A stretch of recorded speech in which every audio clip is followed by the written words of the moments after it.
Get the latest now on Jodi Arias. After her jury deadlocked on the death penalty, the convicted killer is tweeting again from behind bars, and there is all kinds of controversy over the prosecutor's call for a new penalty trial.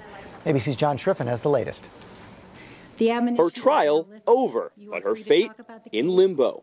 Jodi Arias is once again not shying away from the spotlight. No unanimous agreements. The convicted murderer took to Twitter Monday, this time quoting author Maya Angelou. "When you learn, teach," she tweeted. "When you get, give."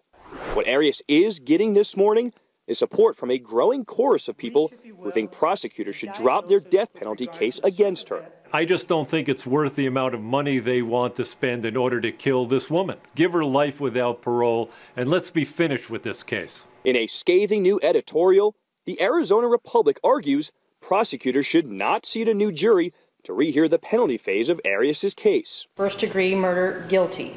12 jurors agreed to convict the 32-year-old of murdering her ex-boyfriend Travis Alexander on May the 8th, but deadlocked on the death penalty.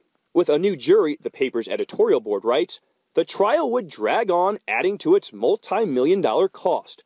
By extending mercy to Arias, prosecutors can grant mercy to this community as well. It was a very trying experience to weigh someone's life. In an exclusive interview, some of Arias' jurors told me they wonder if a new jury will be able to make a different decision. Because it's not a full trial. That's going to be a horrendous task for people. The jurors are not going to get as much of an impact as they did the first time. You know, a summary doesn't work like sitting there for 5 months. And while the county attorney could decide to drop the death penalty, giving Arias a guaranteed life sentence, in a statement moments after her conviction, he said he'd retry the case.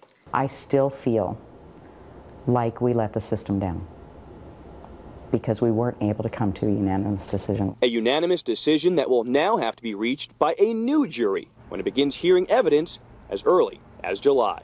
For Good Morning America, John Triffin, ABC News, Los Angeles. Boy, we'll see what the prosecutor does with all that pressure.